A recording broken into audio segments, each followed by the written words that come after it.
αυτά που παράγουμε εμείς με τα χέρια μας, την νόηση, την ευρηματικότητά μας, τον κόπο, τον χρόνο, βάζοντας τη ζωή μας σε κίνδυνο, υποτίθεται πως έρχονται να καλύψουν τις ευρύτερες ανάγκες της κοινωνίας. Αυτή η διαπίστωση προσκρούει πάνω στη βασική αρχή που διέπει τον ίδιο τον καπιταλισμό. Οι αποφάσεις για την παραγωγή λαμβάνονται από τους μεμονωμένους κατόχους των μέσων παραγωγής για την επιδίωξη του μέγιστου κέρδους. Και όσο αυξάνεται η παραγωγικότητα της εργασίας και τα αφεντικά αυξάνουν κέρδη και κεφάλαια, τόσο μειώνεται ο μισθός για τον εργάτη. Καλή ή κακή η πληρωμή, το κεφάλαιο συσσωρεύτηκε και η κατάσταση του εργάτη χειροτέρεψε.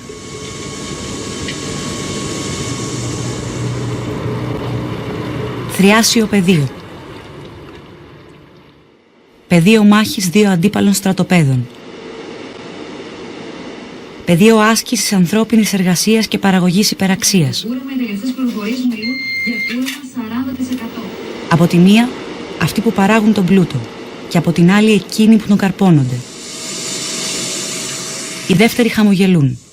Οι πρώτοι κάνουν πως χαμογελούν. Ένα νεκρικό πεδίο συνένεσης.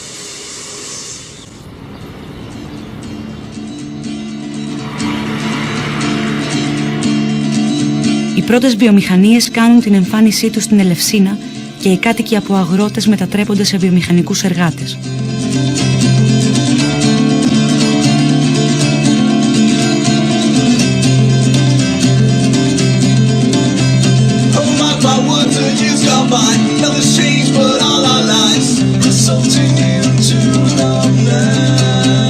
Η επιλογή της δεν προέκυψε τυχαία. Κομβικό σημείο σύνδεσης της νότιας ενδοχώρας που παράγει πρώτες ύλες με τον αστικό ιστό της Αθήνας και ένα απάνεμο λιμάνι ιδανικό για την προσάραξη των πλοίων. Η βιομηχανική ανάπτυξη θα συνδράμει και στην πληθυσμιακή. Εργάτες σειραίουν ανά τις δεκαετίες πουλώντας την εργατική τους δύναμη στους κατόχους των μέσων παραγωγής, ελπίζοντας για ένα καλύτερο μέλλον για αυτούς και τις οικογένειές τους.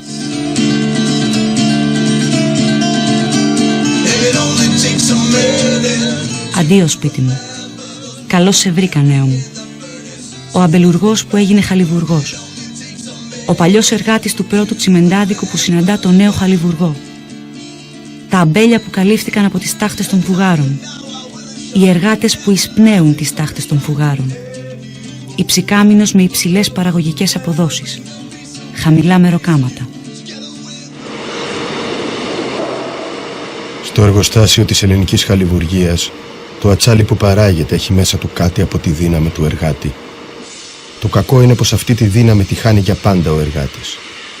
Μπροστά στην άγρια λάμψη του φούρνου ή του αναλύου του ατσαλιού, βλέπεις την ένταση που βάζει ο μεταλλουργός, να σκληραίνει το πρόσωπό του, να στεγνώνει το κορμί του. Η φούρνη τήξεως μετάλλου που καίνει σε 2.000 βαθμούς βγάζουν μια σαιματιστή ακτινοβολία που κόβει την ανάσα. Οι εργάτες ζουν μέσα σε αυτή την κόλαση. Οκτώβριος 1962.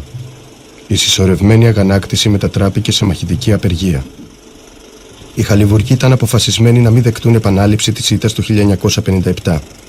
Βασικό αίτημα η αναπροσαρμογή των μισθών τους και η επαναπρόσληψη των απολυμένων. Απολύσεις εκβιαστικές κατά τη διάρκεια της απεργίας.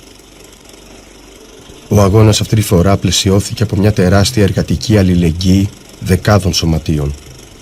Απήργησαν για συμπαράσταση οι οικοδόμοι, οι λιμενεργάτες και επαγγελματοβιοτέχνες της Ελευσίνας. Το Εργατικό Κέντρο Ελευσίνας στήριξε έμπρακτα τους απεργούς χαλιβουργούς και ένα κύμα αγωνιστικής ενίσχυσης με εράνους οικονομικής βοήθειας απλώθηκε σε ολόκληρη τη χώρα. 3 του Δεκέμβρη, οι χαλιβουργοί κατέφυγαν σε απεργία πείνας. Ζωή ή θάνατος φώναξαν στη Γενική Συνέλευσή τους και κλείστηκαν στις αίθουσες του Εργατικού Κέντρου. Η οργοδοσία μπροστά στον ανυποχώρητο αγώνα των αποφασισμένων εργατών της χαλιβουργίας λύγησε. Οι χαλιβουργοί νίκησαν. Η νίκη τους έγινε νίκη της εργατικής τάξης συνολικά.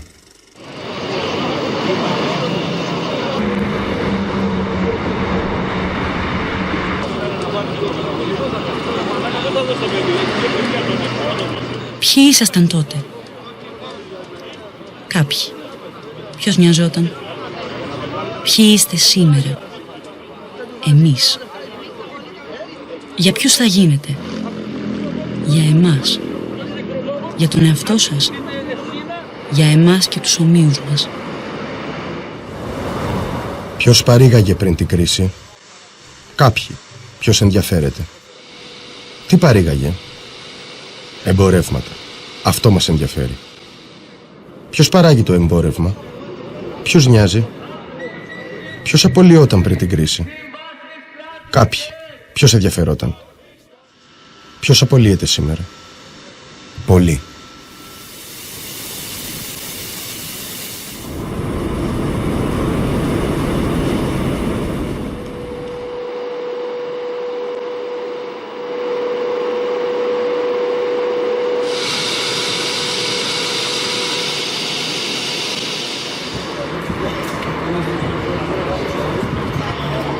Χαλιβουργία Ελλάδος.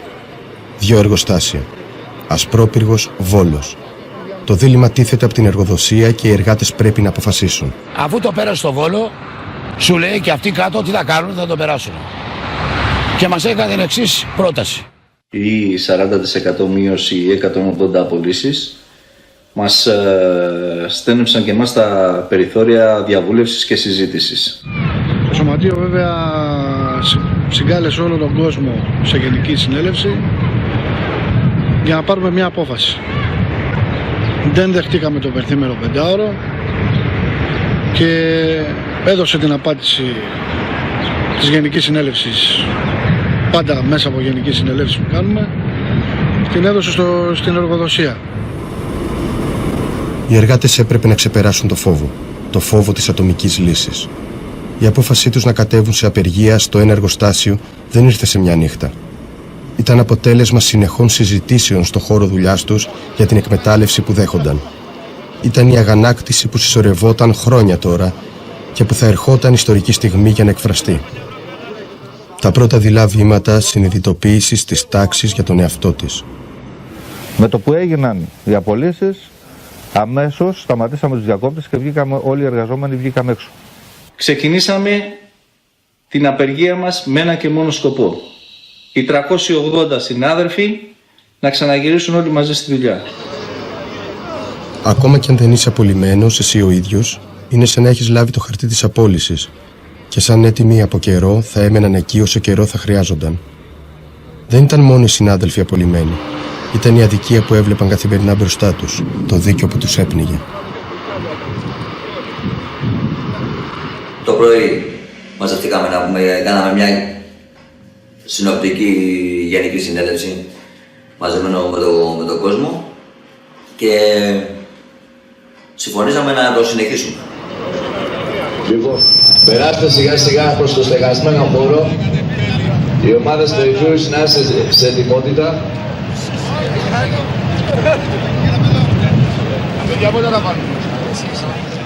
Δεν γυρνάμε για δουλειά μέσα στη φωτιά και το σίδερο για 500 ευρώ. Απαιτούμε να επιστρέψουν στη δουλειά οι 34 απολυμμένοι συνάδελφοί μας. Ο αγώνας μας αφορά όλους τους εργαζόμενους. Με το να καθόμαστε στα πηγαδάκια και να λέμε ο καθένας και να κουβεντιάζει διάφορα πράγματα, δεν είναι πιο ωφέλιμο από το να βγείτε να πείτε μια άποψη. Εγώ προτείνω λοιπόν να μπούμε μέσα και ας έρθει η σειρά και να να απολυθεί. Πώς θα πάμε στο 5ωρο όπως δηλώσανε οι 2 προηγούμενοι συνάδελφοι. Με ακρίβεια σε όλα τα είδη πλατιάς κατανάλωση. Με βενζίνες στο 1,5 ευρώ και θα φτάσει στα 2. Πού θα φτάσουμε? Να δουλεύουμε κυριολεκτικά για ένα κομμάτι ψωμί. Και δεν θα περάσει. Γι' αυτό είμαστε εδώ. Ψηφίζουμε το ψήφισμα το οποίο μόλις διαβάσαμε.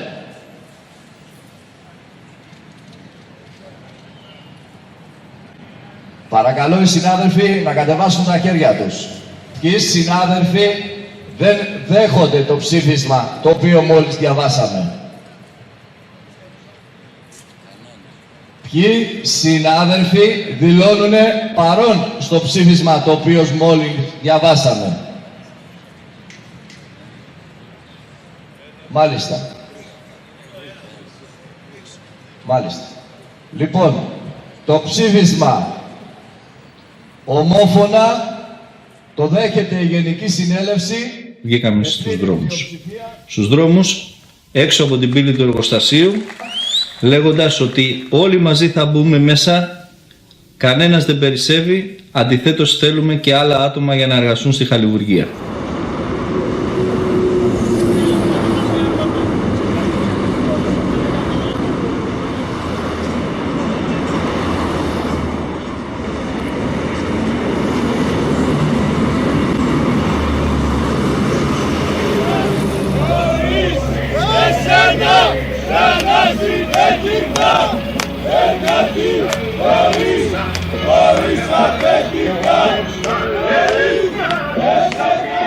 Όταν λοιπόν ο κόσμος άρχισε και μάθαινε τι γινόταν στη χαλιβουργία, κατέρεαν εκατοντάδες κόσμου προσφέροντας ό,τι μπορούσαν από το ειστέρημά τους για να μας βοηθήσουν, ούτως ώστε να μπορέσουμε να στηριχτούμε εμείς και οι οικογένειές μας. Εργάτες, αγρότες, ποιητές, με μέτωπα πατάμε στις πολυεθνικές.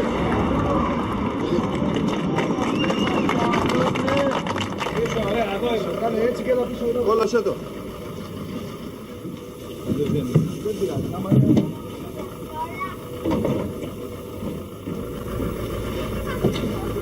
Είναι βαριά όλα. Άκου, κύριε, μην είναι βαριά.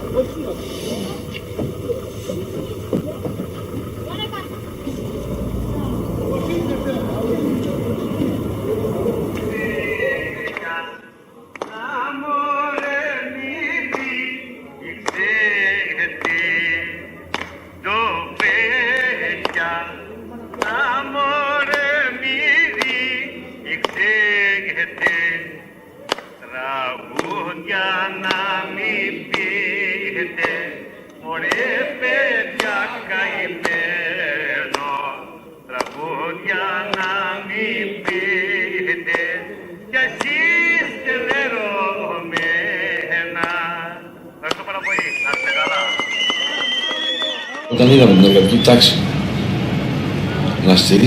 να μας στηρίζει και να στηρίζεται σε εμάς, πλέον από κάποια στιγμή και μετά δεν μπορούσαμε να κάνουμε πίσω. Η υπόσχεση που έχουμε δώσει στον εαυτό μας, στα παιδιά μας στην εργατική τάξη, δεν μας επιτρέπει να κάνουμε πίσω. Πρώτες μέρες ήταν πολύ δύσκολες, γιατί άλλαζε η ζωή μας, τη βλέπαμε να αλλάζει και δεν ξέραμε γιατί και πώς, δηλαδή είχαμε πάθει ένα σοκ. Φυσικά, τουλάχιστον εγώ προσωπικά, στήριζα την κίνηση, γιατί ξέρω τι σημαίνει να είσαι εργάτης. Δηλαδή, όταν ξέρεις ποιος είσαι, ξέρεις και τις κινήσεις που πρέπει να γίνουν. Δεν θα παρακαλέσουμε να μας φάξουν, ούτε μπορούμε να ζήσουμε με 600 ευρώ, ούτε να βάλουμε πλάτη. Γιατί όταν το 2008 έβγαλε 485 εκατομμύρια ευρώ ο Μάνεσης, δεν μας έδωσε ούτε €1 από τα κέρδη του. Για ποιο λόγο τώρα εμείς να συμμετέχουμε στη χασούρα του? Οι γυναίκες τους στάθηκαν αρρωγοί στον αγώνα που έδιναν, συγκροτώντας επιτροπή, κάνοντας γενικές συνελεύσεις, λαμβάνοντας αποφάσεις για την ενίσχυσή του.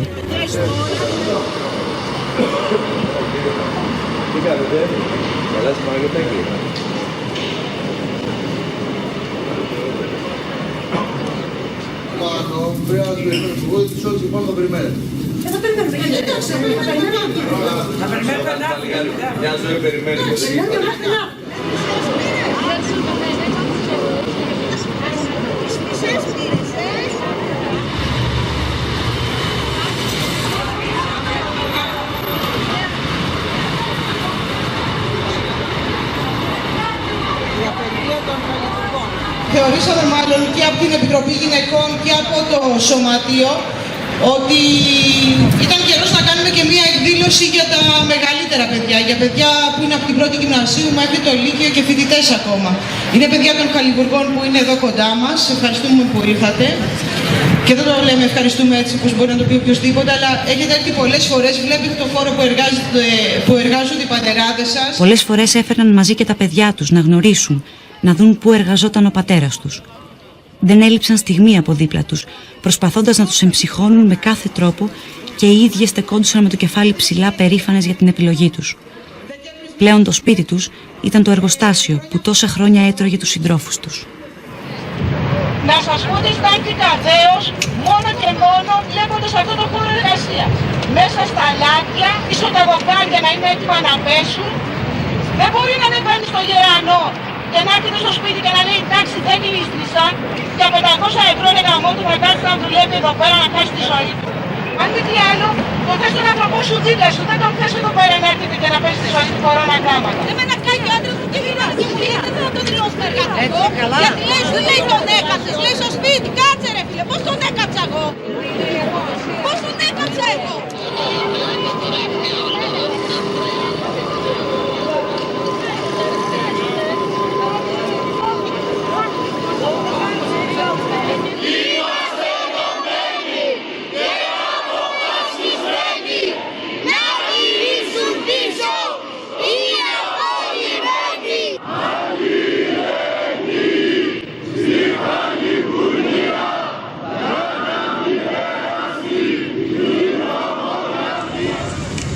Στο επιπόλαιο μάτι επικρατούσε ειρήνη.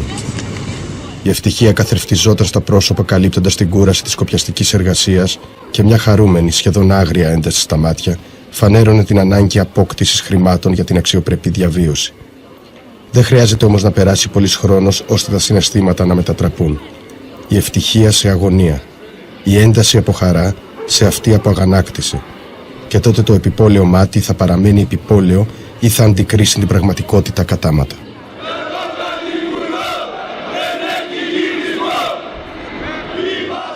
Υπάρχουν ιστορικές φάσεις όπου κάποιοι γίνονται πρωτεργάτες, μπροστάριδες του αγώνα, όχι απαραίτητα από επιλογή. Και οι κοινωνικές συνθήκες είναι αυτές που θα τους θέσουν ως σύμβολο των μύχιων αγωνιών και σκέψεων εκατομμυρίων εργαζομένων. Σε μια ιστορική στιγμή αμηχανίας, φόβου, ανασφάλειας και αναδίπλωσης του εργατικού διεκδικητικού κινήματος, βροντοφώναξαν μπροστά από την αποκλεισμένη πύλη του εργοστασίου «Δώσε μου το χέρι να σηκωθούμε πιο ψηλά».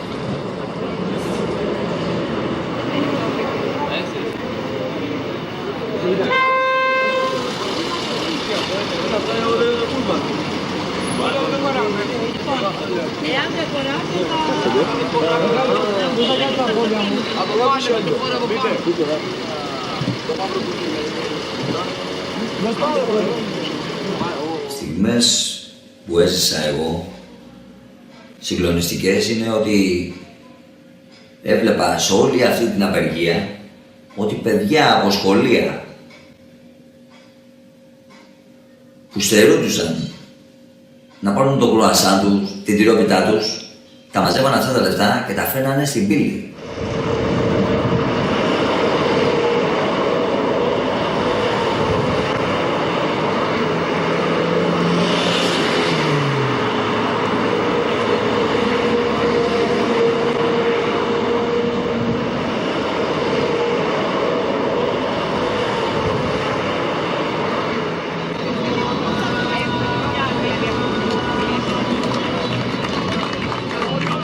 Αυτά τα παιδάκια που έρχονται και λέγανε κρατάτε, όταν βλέπατε ένα γεροντάκο που ήταν 80 χρονών και είχε δύο παιδάκια, δύο γονάκια και σου φέρνε ένα δεκάρικο παππούς και 5 ευρώ το ένα παιδάκι και 5 ευρώ το άλλο παιδάκι για να αντέξουμε εμείς, εγώ αυτά τα παιδιά σαν εργάτης δεν θα τα προδώσω ποτέ. Ούτε αυτόν τον παππού που είχε το 8ωρο που το κράτησε μέχρι τώρα.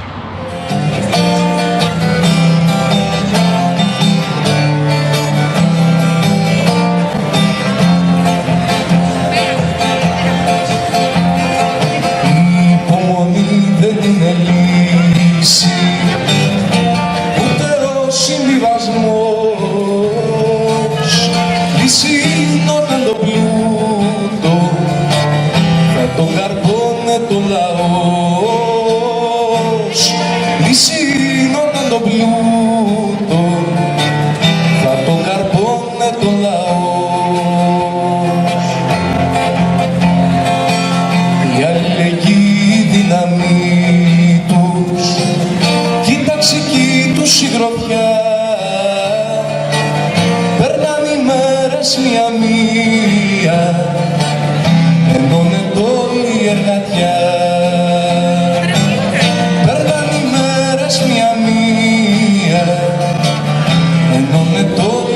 γατιά.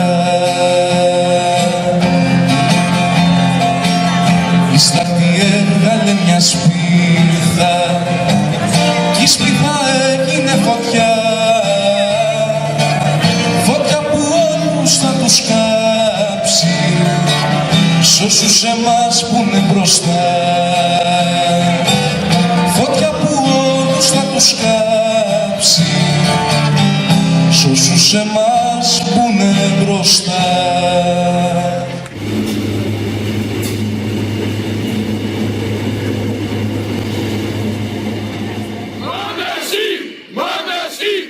Άκουσε καλά, απ' τη σκηνό θα στήσουμε εδώ στην Κηφισιά. Χωρίς εσένα, κρατάς είναι κοινά, δεν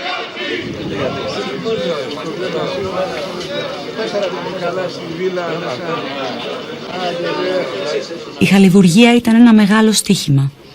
Η νίκη της, νίκη όλων μας. Η ήττα της, νίκη αυτών που θέλουν να ιτηθούμε.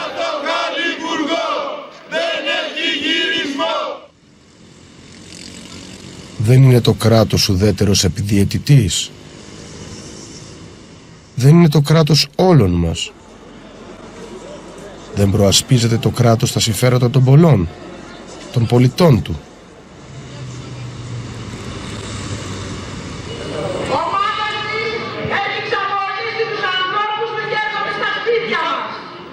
Τελείω να άνοιξε να μπουν μέσα οι άνθρωποι.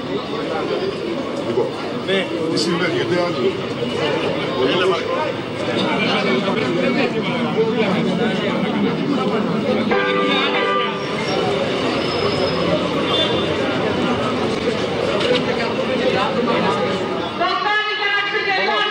Από εδώ.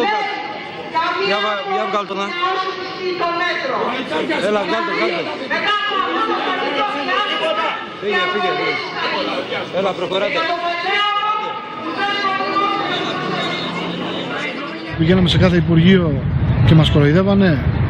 Λέγανε για τριμερείς διαβουλεύσεις με την εργοδοσία και δεν ερχόταν η εργοδοσία. Δεν ερχόταν καθόλου να διαβουλευτεί με το σωματείο μας. Έλεγε μόνο ότι θέλουμε φτηνό ρεύμα και δεν μας νοιάζει τι θέλει το σωματείο. Αντιστρέφω, επέμβει η αστυνομία και οι εισαγγελείς για να ανοίξουν το παράνομο από τις τέντα και τα τελευταία πύλη του εργοστασίου. Αυτό σημαίνει ότι καταγγέλουμε την εργοδοσία για τα πτώματα και κατ' επέκταση καταγγέλουμε και την ηγεσία την πολιτική του Υπουργείου που λέει ότι οδηγούμε εμείς οι εργαζόμενοι σε κλείσιμο του χαλιβουργείου στον Αστρόπυργο. Βέβαια, δεν συζητάμε για το θέμα της κυβέρνησης, γιατί η κυβέρνηση ξεκάθαρα είναι υπάλληλη των εργοδοτών, των καπιταλιστών γενικά, να το πούμε. Αυτό δείχνει ότι η κυβέρνηση, το κράτος αυτή τη στιγμή είναι ομάδες. Επιλογή του αστικού κράτους, η αλληλεγγύη στα συμφέροντα του Μάνεση, όπως άλλωστε και σε κάθε Μάνεση. Δεν θα ήταν ούτε ο πρώτος ούτε ο τελευταίος. Όπως και σε άλλους αγώνες, έτσι και στην περίπτωση της χαλιβουργίας, έπρεπε να στείλει ένα καθαρό μήνυμα. Σκύψτε το κεφάλι και υπομείνετε. Ό,τι σας προστάζει το αφεντικό σας. Οι εργάτες πρέπει να δείξουν κατανόηση. Η χώρα διανύει δύσκολη περίοδο. Η απεργία σας θα κλείσει το εργοστάσιο. Από τη χθεσινή τριμερή που έγινε στο Υπουργείο ήταν άκαρπη. Εμείς καταγγείλαμε τη στάση και του Υπουργείου και της εργοδοσίας. Είμαστε υποχρεωμένοι να προχωρήσουμε την 8η Γενική Συνέλευση μας. Απαντάμε τα εξής σε εργοδοσία και κυβέρνηση. Πρώτον, συνεχίζουμε αταλάντευτα τον αγώνα μας για το ποιος ο οποίος θα λύσει μόνο με την νίκη, με την ικανοποίηση των αιτημάτων που έχουμε βάλει από τη μέρα που ξεκίνησε. Παίρνουμε πιο δραστικά μέτρα για να ανοίξουμε δεύτερο μέτωπο, προσπαθώντας να βάλουμε στον αγώνα και τους συναδέλφους μας στο Βόλο και στο Βελεστίνο. Σήμερα πάμε αντιπροσωπεία του Σωματείου στο Βόλο.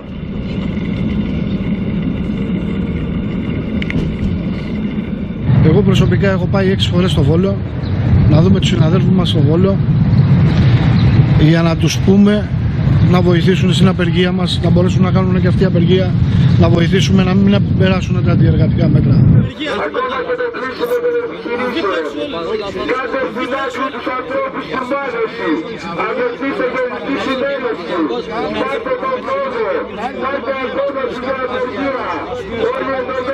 Μπροστά στο φόβο που τους καλλιεργήθηκε ότι το εργοστάσιο θα κλείσει, οι εργάτες της άλλης μονάδας προτίμησαν να συνεργαστούν, να χαμηλώσουν το κεφάλι και να βάλουν μπροστά τις μηχανές. Όσο αυτοί θα παρήγαγαν, τόσο ο βιομήχανος δεν θα έχανε. Δεν κατάλαβαν τι παιχνίδι θα παίζονταν στις πλάτες τους ή απλώς κοίταξαν το δικό τους προσωπικό συμφέρον. Το σωματείο έχει ανέβει γύρω στις 10 φορές στο Βόλο. Εγώ ανέβηκα τις 7.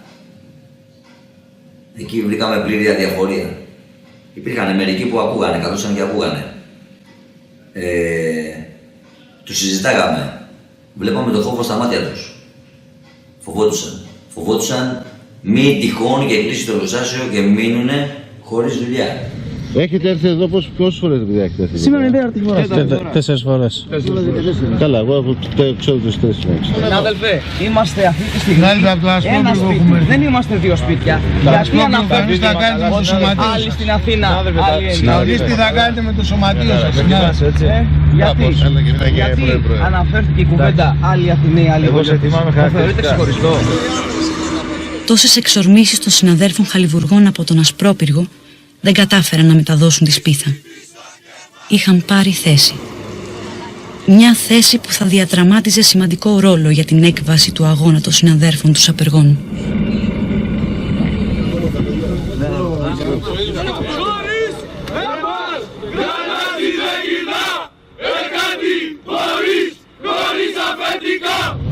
Και αυτοί μας θέλουν να μας ανταμείψουν με αυτόν τον τρόπο. Να μας κάνουν να παίρνουμε όλοι 500 ευρώ και ό,τι εκείνους τους συμφέρει για να πλουτίζουν παραπάνω. Εμείς δώσαμε την απάντησή μας στο Μάνεση. Αυτή τη στιγμή είμαστε όλοι ενωμένοι μια γροθιά και είμαστε και μαζί σας. Θα είμαστε σε όσους μας θέλουν και σε όσους δεν μας θέλουν δίπλα. Εδώ μας θέλετε και ήρθαμε. Οι συνάδελφοί μας πηγαίνουμε συνεχώς και μας γυρίζουν την πλάτη. Εμείς θα ερχόμαστε εδώ μέχρι να τους πείσουμε ότι αυτό που έχουν υπογράψει είναι τα φόπλακα στο μέλλον τους και στο μέλλον των παιδιών τους.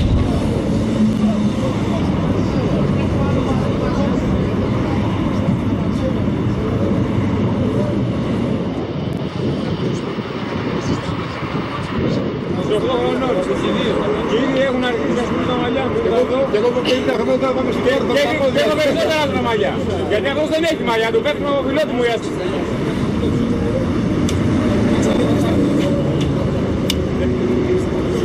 Θα σας βοηθήσω. Τα πάμε. Back and forth through my mind behind a cigarette. And the mist that's coming from my eyes says a little alone.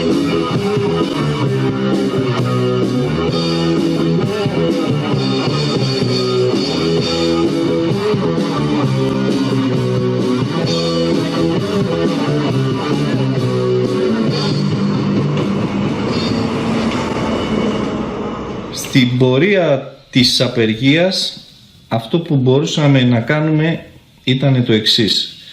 Να καλέσουμε όλα τα ταξικά σωματεία, όλους τους εργαζόμενους να έρθουν κοντά μας, δίπλα μας, να συνεισφέρουν και αυτοί στον αγώνα, ο καθένας από τη δικιά του σκοπιά, από το δικό του πόστο.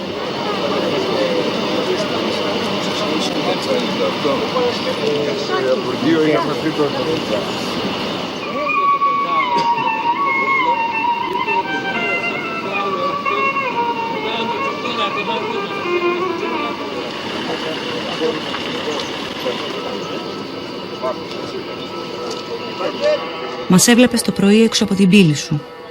Πότε μας γύριζε στην πλάτη, πότε πάλι κοντοστεκόσουνα για να πει στα πεταχτά 2 κουβέντες. Φοβόσουνα. Φοβάσαι ακόμα? Επέλεξες να παρακολουθείς. Φωνάζαμε. Τα μέτρα δεν αφορούν μόνο εμάς, μας αφορούν όλους. Τη φωτιά πρέπει να τη βάλουμε εμείς. Να νεκρώσει η παραγωγή. Να αισθανθούν ότι δεν είναι αλόβητοι. Οι σιρήνες των εργοστασίων να σημάνουν την αρχή του δικού μας αγώνα, που σήμερα είχε ξεκινήσει από την πύλη της χαλιβουργίας. Κοίτα, δεν είσαι μόνος. Ούτε εμείς είμαστε.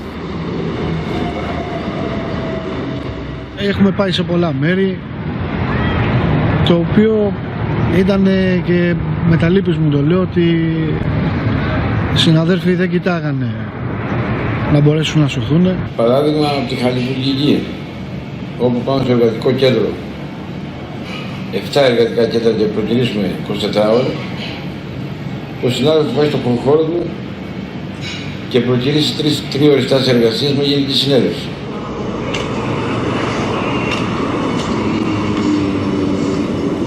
Φύγουμε στο χέρι τους συναδέλφους που αγωνίζονται για να μην περάσουν οι απολύσεις στον χώρο του.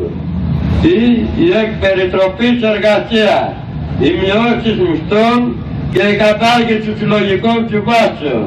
Τους εργαζόμενους που καταλαβαίνουν ότι είναι ο αγώνας που τους αφορά. Αν κάνουμε πίσω, ανοίγουν διάπλατα οι πόρτες για να μην μείνει τίποτα όρθιο. Αν εδώ σπάσουν τα μούτρα τους, τίποτα δεν θα είναι το ίδιο. Αυτό ήταν το σπίτι που βγάλαμε και πάμε να αγκριστεί από τη Γενική Συνέλευση. Σηκώστε το χέρι σας. Παρακαλώ κατεβάστε τα χέρια. Θέλω να σου πω κάτι. Γιατί δεν ξέρω ούτε πόσο θα πάει αυτή η απεργία που ξεκινήσαμε, ούτε πώς θα καταλήξει.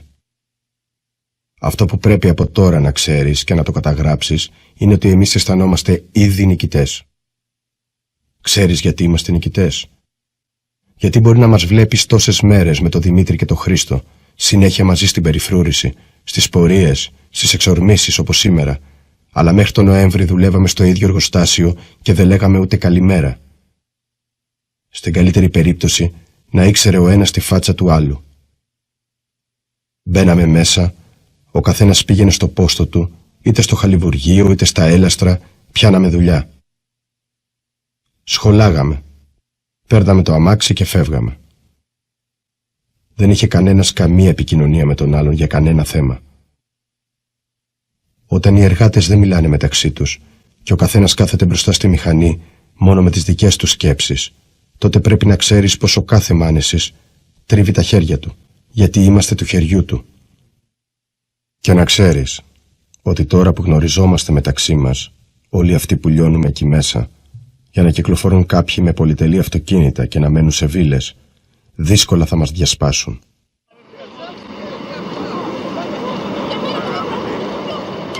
Μέσα σε έναν εργασιακό χώρο όμως δεν αντιμετωπίζουν όλοι τα γεγονότα με τον ίδιο τρόπο. Μπορεί να είναι η θέση τους στην παραγωγή. Μπορεί οι αυταπάτες που τρέφουν για τη θέση τους μέσα στην κοινωνία. Χιλιάδες μπορεί. Κανένα θέλω. Λυγίζουν τη μέση τους στο διάβα του αφεντικού. Και αν κάποιος τον ενοχλήσει, τότε είναι εκεί στεκόμενοι ενάντια στους ίδιους συναδέλφους τους. Δεν ακούνε τι τους λένε. Δεν βλέπουν παρά μονάχα το δικό τους ατομικό συμφέρον. Και μιλάνε, επιλέγοντας τη γλώσσα που τους δασκάλεψαν καλά. Δηλαδή τι προσπαθούμε να κάνουμε. Ένα εργοστάσιο το οποίο μας δίνει φαγητό προσπαθούμε δηλαδή να το βάλουμε λουκέτο. Δεν το κατάλαβα. Σε κάθαρα πράγματα μίλησε για 4 μήνες. Προσπαθούν να σου εξηγήσουν κάποια πράγματα. Εγώ για μένα φίλε και 104. Λάνε θα πάω για 5 ώρο. Γιατί μπορώ να πάρω αυτά που μπορώ να πάρω. Γιατί έξω είδες τι γίνεται έξω. Ξέρεις που βρίσκεται η ανεργία. Είδες τις ουρές του ΑΕΤ. Φίλε, να σου πω κάτι. Παλιά ο κόσμος δούλευε Ανατολή με ήλιο. Εντάξει, και κάποιοι δώσανε το αίμα του το 8ωρο. Εντάξει, τότε υπήρχε και κόσμο, γιατί να κάνουν, εντάξει, να κάνω τη δουλειά μου κλπ. Και όμως δώσανε άλλοι και να γίνουν το 8ωρο. Εντάξει, δηλαδή τι ήταν μαλάκι που δώσανε το 8ωρο, το 8ωρο. Λέγεται τώρα που το κάνετε με πιλάρο, του πάνε τσίδα, στο παιδί σου, αύριο σπουδάζεις παιδιά, σπουδάζουν παιδιά. Είδε εγώ με ένα γιο, μάθω κάτω σπούτα και ευνάω με ρεπιά μας κόσμους, δεν έχουν συστήματα. Ας του βρει δουλειά, ας του δουλειά, το λουκέτο το μάθω μόνο. Άμα βάλει λουκέτο, αυτό θα το βρει δουλειά. Το ίδιο παραμύθι λέγανε όλα τα χρόνια, από το 1900 και πριν μέχρι τώρα, τα πήσα και σένα. Φαινόταν καθαρά ότι πλέον σιγά σιγά κάποιοι συνάδελφοι άρχιζαν να έχουν όχι μία διαφορετική γνώμη, αλλά καθαρά να εξυπηρετούν διαφορετικά συμφέροντα. Τότε η εργοδοσία ήθελε με πάση θυσία να εξαθλιώσει τον εργαζόμενο. Και εν καιρό απεργίας έχουμε πληροφορίες ότι παίρναν τηλέφωνο σε δήμους, σε συλλόγους και αυτά και τους έλεγε μην συντηρείτε την απεργία, μην πάτε αλληλεγγύη στους χαλιβουργούς. Αγαπητοί εργάτες του χαλιβουργείου στο Θριάσιο, σας στέλνουμε αυτό το γράμμα και σας υποστηρίζουμε που εδώ και 4 μήνες κάνετε απεργία χωρίς δισταγμό. Όταν μεγαλώσουμε, θα θέλαμε πολύ να γίνουμε επαναστάτες, όπως εσείς, που δεν φοβάστε να βγείτε στους δρόμους για να ζητάτε περισσότερα χρήματα, που παίζετε τη ζωή σας κορώνα γράμματα για το αν την επόμενη μέρα θα είστε ζωντανοί. Επίσης, νομίζουμε πως σας εκμεταλλεύονται, δηλαδή σας βάζουν να δουλεύετε για αυτούς, σε πολύ δύσκολες συνθήκες και από πάνω σας μειώνουν το μισθό. Τέλος, εμείς σας στηρίζουμε με λόγια, με πράξεις, με ξεσηκωμό.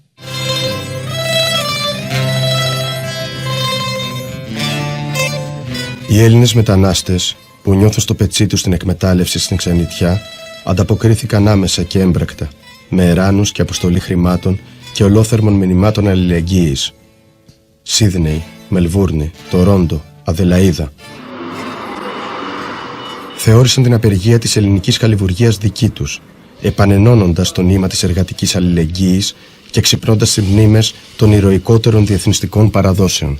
Αγωνιστικό ταξικό χαιρετισμό στον αγώνα των χαλιβουργών απευθύνει Βάσκικη Συνδικαλιστική Ομοσπονδία από την Ισπανία, Κομμουνιστικό Επαναστατικό Κόμμα Ρωσίας, Ομοσπονδία Εργαζόμενων Ονδούρας, Συνδικάτο Εργαζομένων Βιλεκάς Βενεζουέλας.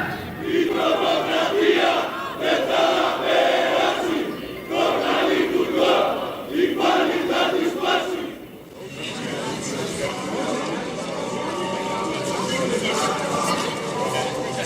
Διαδηλώσεις συμπαράστασης πραγματοποιήθηκαν σε πλήθος πόλης έξω από τα προξενία της Ελλάδας.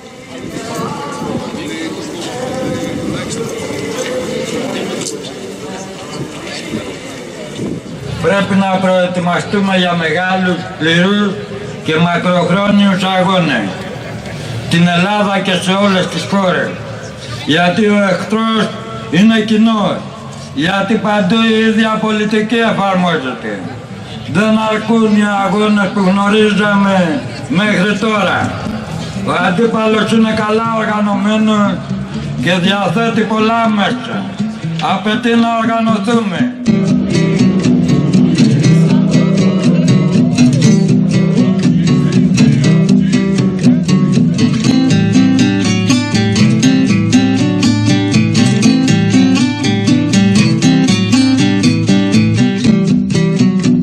Μέσα από τις απεργίες αναβαθμίζεται η συνείδηση των εργατών που βλέπουν τον ίδιο τους τον εαυτό με διαφορετικό τρόπο από ό,τι πριν το ξέσπασμα του αγώνα τους. Διαλύονται οι φαινομενικές σχέσεις υποτιθέμενης συνεργασίας με την εργοδοσία και αποκαλύπτεται η βαθιά αντίθεση κεφαλαίου και εργασίας. Η συνειδητοποίηση δεν είναι μόνιμη από τη στιγμή που κατακτήθηκε από κάποιο αγώνα, από την καθημερινή πείρα. Πρέπει να αποδεικνύεται και να επιβεβαιώνεται διαρκώς. Ο υποβιβασμός της εργατικής τάξης από τάξη για τον εαυτό της, που μπορεί να έχει κατακτήσει σε μια ιστορική περίοδο, ξανά σε τάξη καθεαυτή, δεν είναι μια πιθανότητα, αλλά μια υπαρκτή διαδικασία. Και στη μεγάλη ηρωική απεργία των χαλιβουργών μεταμορφώθηκαν μέσα από την εμπειρία του πολύμηνου αγώνα τους σε συνειδητά υποκείμενα της τάξης τους. Ταυτόχρονα όμως πάλευαν και για όλους τους υπόλοιπους εργαζόμενους που πλήττονταν από τις επιλογές των αφεντικών που προσπαθούν, χτυπώντας τα εργατικά δικαιώματα, να μετακυλήσουν το κόστος της κρίσης στις πλάτες της ζωντανής εργασίας. Η ορίμανση της συνείδησης είναι άρρηκτα δεμένη και σε διαλεκτική σχέση με την όξυνση του αγώνα. Κουράστηκα. Όλοι μας στα σπίτια μας μέσα έχουμε αντιμετωπίσει ψυχολογική πίεση και από τις γυναίκες μας και από το περιβάλλον μας και από τους λογαριασμούς που έρχονται και δεν αντέχουμε άλλο. Μιλά ατομικά, μην μιλά ατομικά. Γιατί καθόλου αυτούς τους 300 εδώ πέρα, τους 300, όλοι οι σημαντημένοι, 7 φορές στο νοσοκομείο έχω πάει. Η ακαδημία του μάλιστα στην Πεδρικαμένα, ξέρεις τι έκανε, με κόλλησε εδώ στον τοίχο. Στον τοίχο με κόλλησε.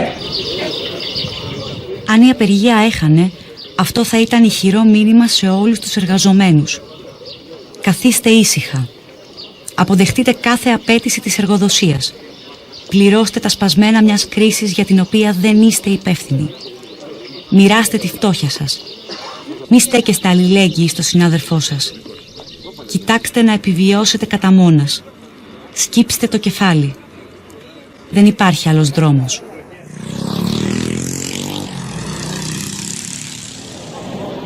Έπειτα είναι και ο φόβος της ανεργίας.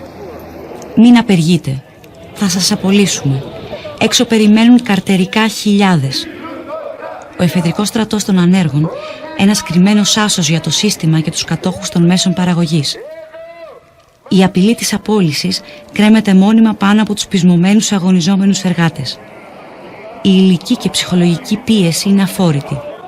Οι υποχρεώσεις βαριές και επιτακτικές. Οι πλούσιοι κάνουν ό,τι θέλουν. Οι φτωχοί πράττουν ό,τι μπορούν. Ακόμα και μπροστά σε ένα τέτοιο μεγαλειώδη αγώνα, η σκληρή πραγματικότητα της καθημερινής επιβίωσης καθίσταται αγώνας δρόμου. Οι βιομήχανοι μπορούν να περιμένουν ακόμα και με διαφυγόντα κέρδη μέχρι να νικήσουν. Οι εργάτες, χωρίς μισθό, μπορούν να βασιστούν μόνο στις δυνάμεις τους, το πείσμα, το αίσθημα του δίκαιου και την ταξική αλληλεγγύη της κοινωνίας.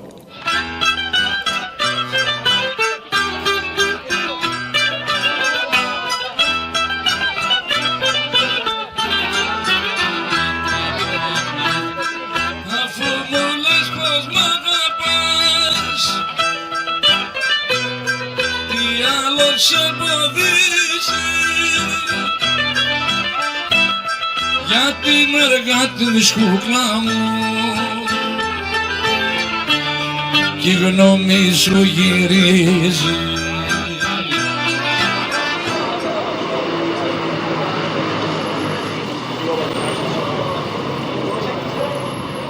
Να γνωρίζετε ότι εδώ πέρα όσοι παρίστανται το έχουμε ακούσει κατ' επανάληψη αυτό το πράγμα. Σας παρακαλούμε τώρα. Ως 8 μήνες θέλω έχετε λίγο για τους εργαζόμενους 8 μήνες στα παιδιά. Αν έχει την καλοσύνη τώρα. Υπουργείο Εργοδοσίας καθαρά. Γιατί να ζώσαστε από την καρέκλα σας όταν το λέμε. Ντροπή! Δεν γίνεται προϊόντα. Ντροπή! Παραβιάζουν όλους τους νόμους, ηθικούς, νομικούς και δεν ξέρω τι άλλο. Κύριε, συγχωρείτε. Παρακαλώ, να εξηγηθούμε.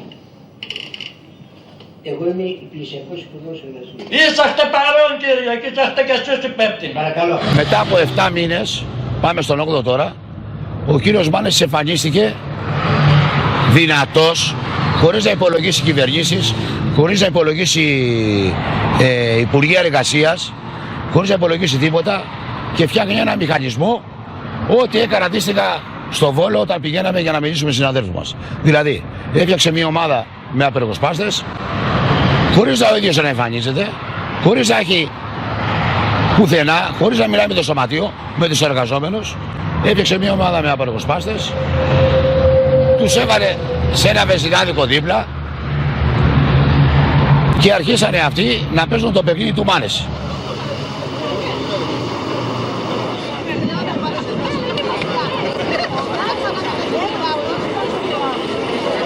Όλο τα ίδια κάνει. Όλο τα ίδια κάνει.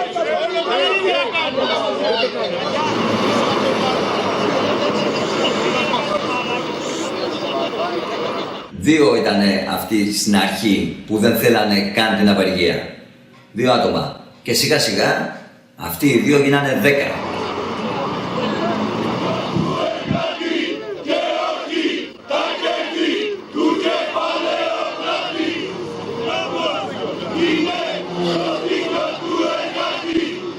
Κοιτάξανε να προσεγγίσουν και άλλους συνάδελφους, να τους κοροϊδέψουν.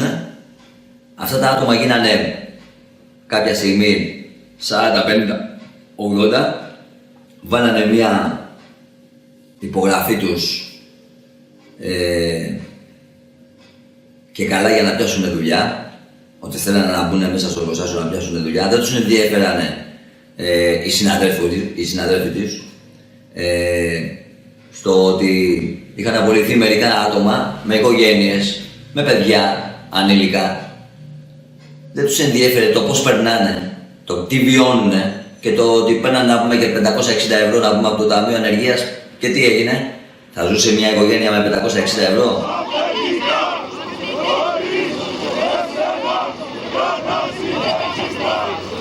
Παιδάκι μου, δικαίωμα στην απεργία υπάρχει, δικαίωμα στην εργασία υπάρχει, το ξέρεις αυτό. Δικαίωμα στην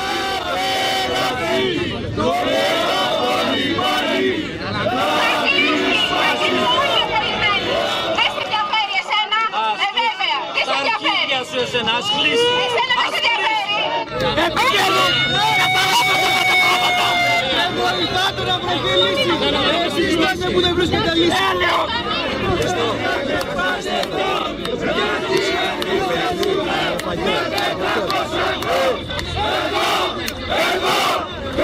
Και πάλι εδώ, γιατί εμείς δεν ζούμε με 400 ευρώ.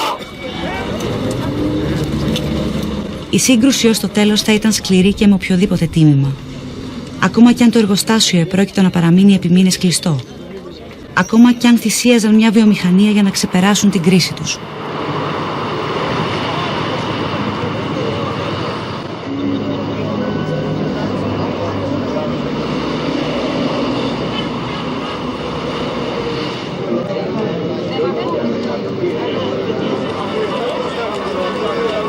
Κατανοούμε τη δυσκολία που υπάρχει, την κούραση και τα μεγάλα οικονομικά προβλήματα και αδιέξοδα που αντιμετωπίζουμε μετά από ένα τόσο μακρόχρονο ηρωικό αγώνα. Πιστεύουμε όμως ότι πρέπει να συνεχίσουμε τις προσπάθειές μας, να αξιοποιήσουμε την όποια δυνατότητα υπάρχει, προκειμένου να ικανοποιηθούν τα δίκαια αιτήματά μας. Νίκη στον αγώνα της Χαλιβουργίας! 9 μήνες απεργία! Δίνουμε ένα ηρωικό και τίμιο αγώνα για το δικαίωμα στη δουλειά, για να επαναπροσδιοριστούμε.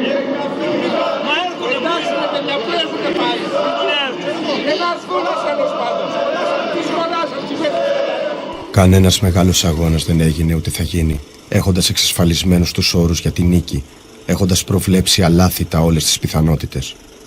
Στη ζωή τέτοιοι αγώνες δεν υπάρχουν. Υπάρχουν μόνο στα μυαλά των γραφειοκρατών, των βολεμένων, των φοβισμένων και συμβιβασμένων. Κανένας πραγματικός αγώνας δεν γίνεται χωρίς θυσίες, ακόμα και νεκρούς. Η ιστορία του εργατικού κινήματος το επιβεβαιώνει. Κανένας αγώνας δεν πάει χαμένος, γιατί όλοι μας βοηθάνε να διδασκόμαστε να γίνουμε καλύτεροι. Αυτά που πήγε να αφαιρέσει ο Μάνεσης από εμάς, κάποιοι άλλοι πριν από εμάς, τα κατέκτησαν με σκληρούς και ματηρούς αγώνες. Κάθε αγώνας είναι συνέχεια των προηγούμενων και προετοιμάζει τους επόμενους. Είναι μια μάχη στον πόλεμο που κάνουν οι εργάτες μέχρι να καταργήσουν την εκμετάλλευση, να ανατρέψουν τους εκμεταλλευτές τους, να πάρουν την εξουσία και να οικοδομήσουν τη δική τους κοινωνία.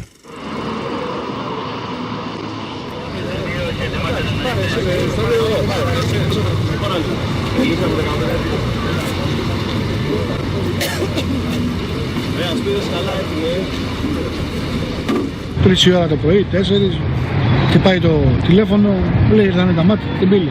Τι, μείναμε ας πούμε εκπληκτοί όλοι.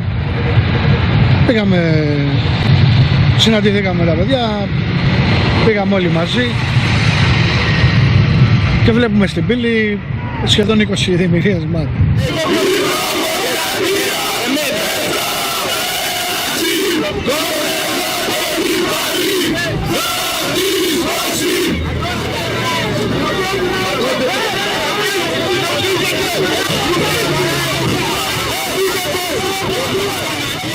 Εκείνο το ξημέρωμα τα ΜΑΤ με υπουργική απόφαση επιτέθηκαν στους απεργούς. Τα επίσημα ΜΜΕ ακολούθησαν την ίδια τακτική κατασυκοφάντησης και διαστρέβλωσης του απεργιακού αγώνα.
Τον Άσο. Πού είναι, ρε.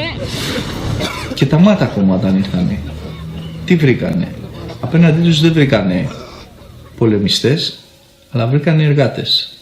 Δεν βρήκανε μία πύλη κλειστή και 200 άτομα που μέσα να έχουν κάνει κατάληψη, αλλά βρήκαν μία πύλη ανοιχτή με την ομάδα περιφρούρησης όπως γινόταν κάθε βράδυ.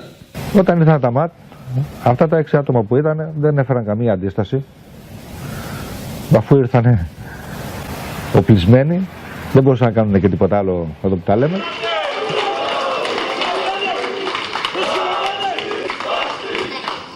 Με τις χειροπέδες, εμείς δεν βοηθάμε, εσύ δεν βοηθάμε, είστε στην υπηρεσία του μάδας όλοι. Η άκαμπτη στάση της εργοδοσίας και η κάλυψή της από κυβέρνηση και Υπουργείο δείχνει καθαρά τη στόχευσή τους. Η μάχη ενάντια στον αγώνα των χαλιβουργών αποτελούσε πολιτική απόφαση για το τσάκισμα όλων των εργατικών αγώνων από εδώ και μπρος. Δεν ήταν μια ευκαιριακή για το κεφάλαιο μάχη. Ήταν μικρογραφία και απεικόνισμα ολόκληρης της ταξικής επίθεσης στον κόσμο της εργασίας.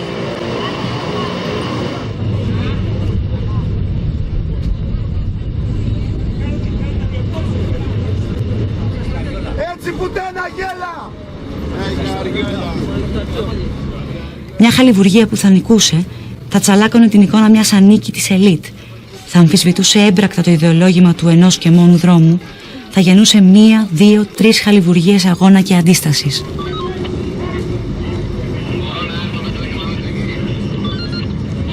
Χωρίς εσένα γραμμάζει δεν γυρνά, εργατή, χωρίς αφεντικά, χωρίς εσένα γραμμάζει δεν γυρνά, εργατή, χωρίς αφεντικά.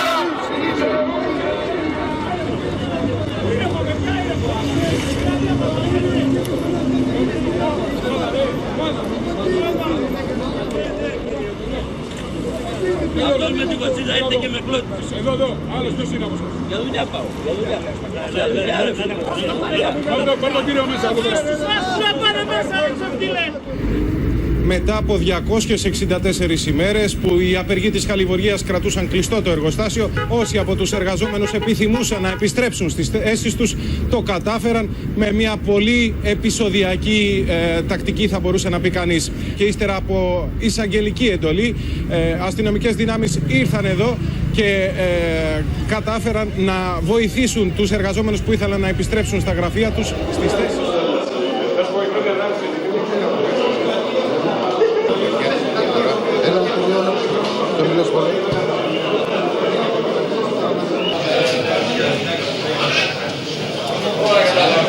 Λοιπόν, συνάδελφοι, αρχίζουμε. Έπειτα από τις χτεσινές εκτελήχθη, το Δούστιο του Σωματείου πήρε απόφαση να ξεκινήσει η 17η Γενική του Συνέλευση σήμερα εδώ στο χώρο του Εργατικού Κέντρου, παρουσία πολλών τηλεοπτικών και δημοσιογραφικών, τα ΜΜΕ τα λεγόμενα που λέμε, παρουσία τους για να δείχνουμε τις βρωμιές που διαδίδουνε. Και βεβαίως έχουμε καταγγείλει όλα αυτά τα προβοκατόρικα δημοσιεύματα που λένε ότι οι χαλιβουργοί θέλουν να εργαστούν και ότι δεν τους αφήνει μια μειοψηφία. Η απάντηση δίνεται εδώ, σε αυτή τη Γενική Συνέλευση.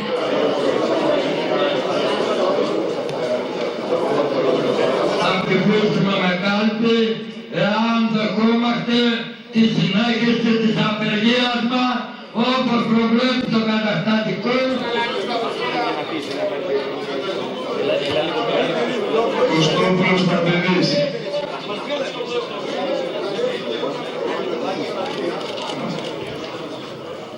Μπουρδέκας Ιωάννης.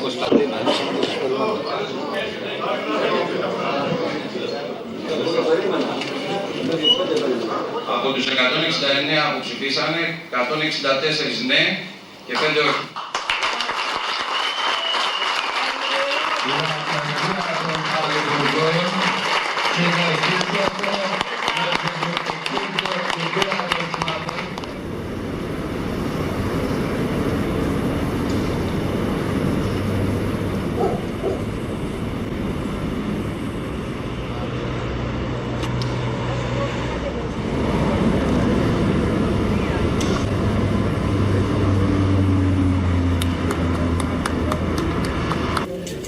Καλημέρα.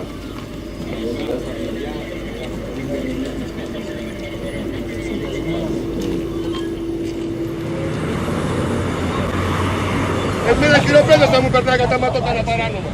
Χειροπέδες. Με ποιο δικαίωμα. Αυτή είναι η εξουσία. Το δικαίωμα του κεφαλαιοκράτη. Γι' αυτόν δεν υπάρχει παρανομία. Για τον εργάτη θάνατο. Αυτό εξυπηρετεί αυτή τη στιγμή. Το θάνατο του εργάτη και το κέρδος του κεφαλαιοκράτη. Εντάξει, και είστε τελείως παράνομοι. Στείλατε τις ταλίκες ανάποδα σε ολόκληρη εθνική οδό. Παραμείναμε τουλάχιστον άλλη μια εβδομάδα έξω, ενώ τα ΜΑΤ φυλάγαν την πύλη.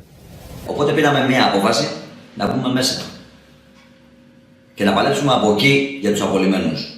Αυτός ο πολύμηνος αγώνας δεν ήταν ο πιο ευχάριστος για όλους μας. Μπορεί να ήταν πολύ συγκινητικό το ότι εμείς μπήκαμε αδερφωμένοι με τα γαρίφαλα που μας δώσανε εργάτες και απολυμμένοι συνάδελφοι έξω από την πύλη και περάσαμε ξανά την πύλη της χαλιβουργίας, αλλά η αλήθεια είναι ότι 120 συνάδελφοι τουλάχιστον δεν ήρθαν μαζί μας.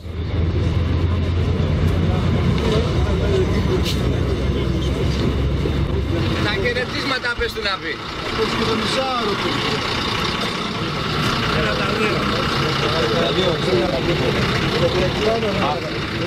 Γιατί δεν μπορούμε να μπούμε να εργαστούμε, παρακαλώ. Δεν μιλάνε τα παιδιά, τα παιδιά δεν μιλάνε. Να έρθει ο υπεύθυνος, εδώ είναι το σωματείο. Να έρθει ο υπεύθυνος μόνο εδώ τώρα. Είμαστε διαθέτοι. Η Ελένη να πάει στο τηλέφωνο. Εδώ είναι που θέλουν να μπουνε. Γιατί τους απαγορεύετε να μπουνε. Προσωπικά εσείς για τους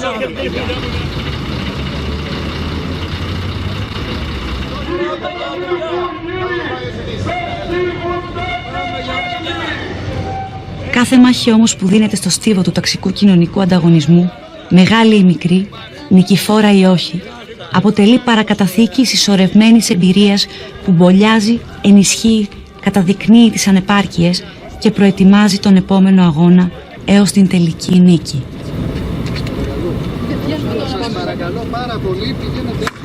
Αν είμαστε ενωμένοι, δεν μπορεί κανένας να μας κάνει τίποτα. Γι' αυτό και το διέρη και βασίλευε είναι ανά τους αιώνες το πιο ατράνταχτο θετικό στοιχείο για αυτούς που θέλουν να είναι και να έχουν την εξουσία. Πρέπει ο εργάτης να μάθει ότι έχει δικαιώματα και αυτά πρέπει μέσα από αγώνες να τα διεκδικεί. Γιατί αν δεν τα διεκδικήσει, είναι χαμένος από χέρι. Αυτοί οι 9 μήνες μας δώσανε πολύ μεγάλη εμπειρία, ώστε να καταλαβαίνουμε πάρα πολλά και στο χώρο μας, αλλά και έξω από το χώρο μας. Το τι γίνεται στην κοινωνία. Είμαστε εργαζόμενοι, τα οποία έχουμε φτάσει στο σημείο της εξαθλίωσης. Και όταν φτάνεις σε ένα τέτοιο σημείο της εξαθλίωσης, δεν μπορείς να κάνεις πίσω, κάνεις μπροστά. Άλλωστε, το μόνο που είχαμε να χάσουμε, όπως το είπε κάποιος πολλά χρόνια πριν από μένα, και ας με συγχωρήσει που δεν θυμάμαι το όνομά του, το μόνο που έχουμε να χάσουμε είναι η αλυσίδα μας και τίποτα παραπάνω εμείς οι εργαζόμενοι. Τι είπα να πει, η ζωή είναι το πολυτιμότερο πράγμα. Δεν είναι το πολυτιμότερο από μόνο του. Και οι σκλάβοι έχουν ζωή. Ζούνε και τίποτα δεν γίνεται. Τίποτα δεν κάνουνε. Τουλάχιστον εμείς δεν θέλουμε να καταντήσουμε έτσι. Τουλάχιστον από τη μεριά μας θα προσπαθήσουμε. Από εκεί και πέρα είναι και δυνάμεις κοινωνίας. Αυτό που μου μένει από αυτή την απεργία είναι ότι θα πηγαίνω αύριο το πρωί στον καθρέφτη και θα βλέπω και θα λέω στο εγγόνι μου ότι ξέρεις, εγώ αγωνίστηκα για αυτό το 8ωρο που παρέλαβα τον πατέρα μου και θέλω να το πατάω εκεί. Αν το πετύχω, καλώς. Αν δεν το πετύχω, πάλι θα είμαι ευχαριστημένος και θα κοιμάμαι μέση και τη συνείδησή μου. Όσο δεν ζητάς, τόσο ο καπιταλιστής και οι κάποιες κυβερνήσεις θα σου κόβουνε σάλτες. Να μην δεχτείς ποτέ και για τίποτα να μειώσεις τον εαυτό σου. Να σηκώσεις το κεφάλι και να προχωράς μπροστά. Έτσι κι αλλιώς απ' τη ζωή σου ανθίζουν και εσύ μ' αρένεσαι, μ' αρένεσαι. Πώς να στεριώσει δίκιο, πώς να στεριώσει δίχως σύγκρουση. Θα ματώσεις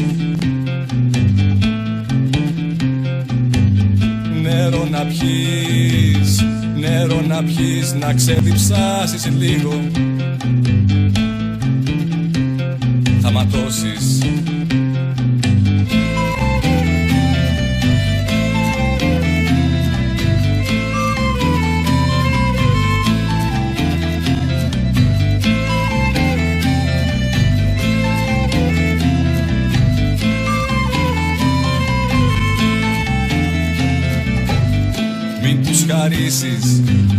Μην τους χαρίσεις την αυγή και στο σκοτάδι σβήσεις. Ήμουν, είμαι και θα είμαι.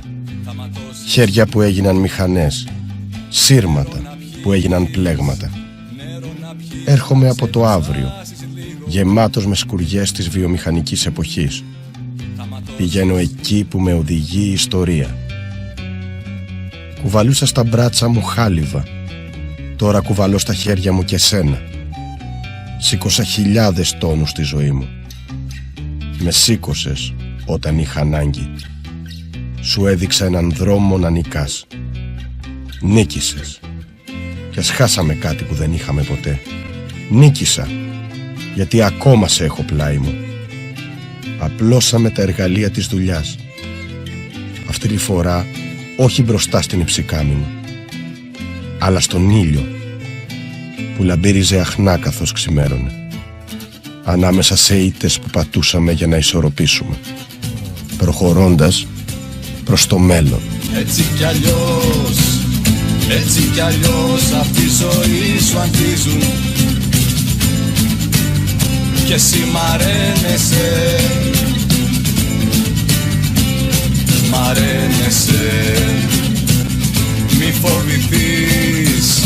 Μη φοβηθείς και στο σκοτάδι σβήσεις.